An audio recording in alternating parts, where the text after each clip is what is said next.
Mapalad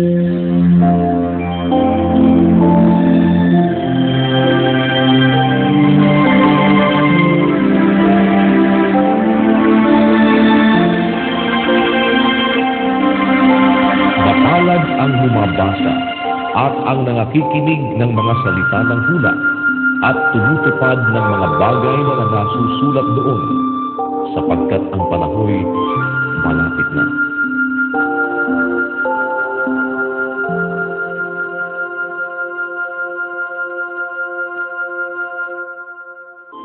Unang Korinto, Kapitulo 11. Maging tagatulad kayo sa akin, na gaya ko naman kay Kristo.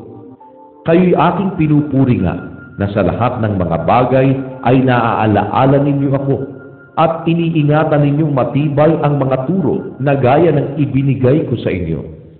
Datapot ibig ko na inyong maalaman na ang pangulo ng bawat lalaki ay si Kristo, at ang pangulo ng babae ay ang lalaki, at ang pangulo ni Kristo ay ang Diyos. Ang bawat lalaking nananalangin o nanghuhula na may takip ang ulo ay niwawala ng puri ang kanyang ulo. Datapwat ang bawat babaeng nananalangin o nanghuhula na walang lambong ang kanyang ulo, niwawala ng puri ang kanyang ulo, sapagkat gaya rin ng kung kanyang inahitan. Sapagkat kung ang babae ay walang lambong, ay pagupit naman, ngunit kung kahiyahiya sa babae ang pagupit o paanit, ay maglambong siya. Sapagkat katotohanan ang lalaki ay hindi dapat maglambong sa kanyang ulo, palibhasa'y larawan siya at kaluwalhatian ng Diyos, ngunit ang babae ay siyang kaluwalhatian ng lalaki. Sapagkat ang lalaki ay hindi sa babae, kundi ang babae ay sa lalaki. Sapagkat hindi nilalang ang lalaki dahil sa babae, kundi ang babae dahil sa lalaki. Dahil dito'y nararapat na ang babae ay magkaroon sa kanyang ulo ng tanda ng kapamahalaan dahil sa mga anghel. Gayunman, ang babae ay di maaaring walang lalaki, at ang lalaki ay di maaaring walang babae sa Panginoon. Sapagkat kung paanong ang babae ay sa lalaki, gayon din naman ang lalaki ay sa pamamagitan ng babae, datapot ang lahat ng mga bagay ay sa Diyos. Hatulan ninyo sa inyong sarili, nararapat baga na manalangin ang babae sa Diyos ng walang lambong? Hindi baga ang katalagahan din ng nagtuturo sa inyo, na kung may mahabang buhok ang lalaki, ay mahalay sa kanya? Datapwat kung ang babae ang may mahabang buhok, ay isang kapurihan niya, sapagkat ang buhok sa kanya'y ibinigay na pinakalambong. Datapwat kung tila mapagtunggali ang sinuman, walang gayong ugali kami, ni ang iglesia man ng Diyos. Datapwat sa pagtatagubilin sa inyo nito, ay hindi ko kayo pinupuri, sapagkat kayo'y nangagkakatipon, hindi sa lalong mabuti, kundi sa lalong masama. Sapagkat una-unay nababalitaan ko na kung nangagkakatipon kayo sa iglesia, ay mayroon sa inyong mga pagkakabaha-bahagi, at may kaunting paniniwala ako.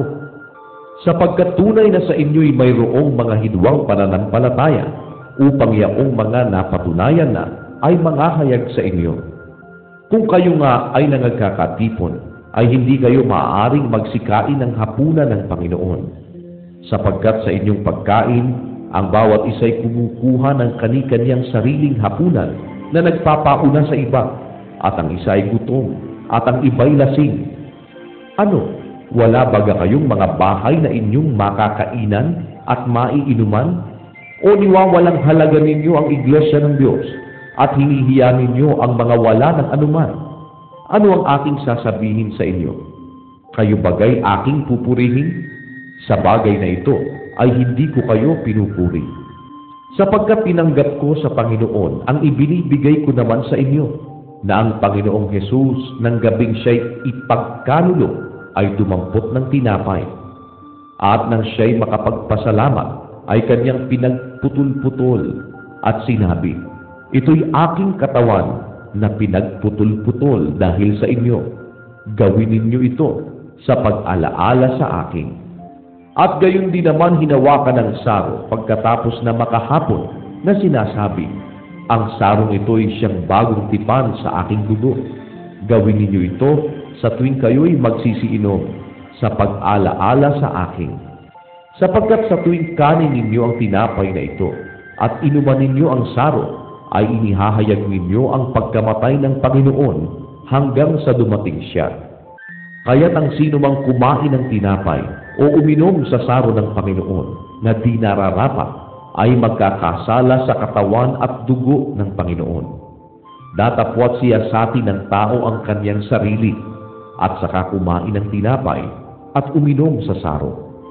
Sapagkat ang kumakain at umiinom ay kumakain at umiinom ng hatol sa kanyang sarili kung hindi niya kinikilala ang katawan ng Panginoon. Dahil dito'y marami sa inyo ang mahihina at mga masasakitin at hindi kakaunti ang nangatutulog. Datapwat kung ating kilalanin ang ating sarili ay hindi tayo hahatulan.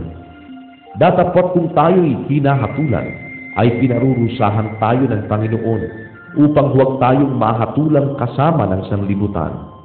Dahil dito, mga kapatid ko, kung kayo'y magsasalo-salo sa pagkain, ay mangaghintayan kayo.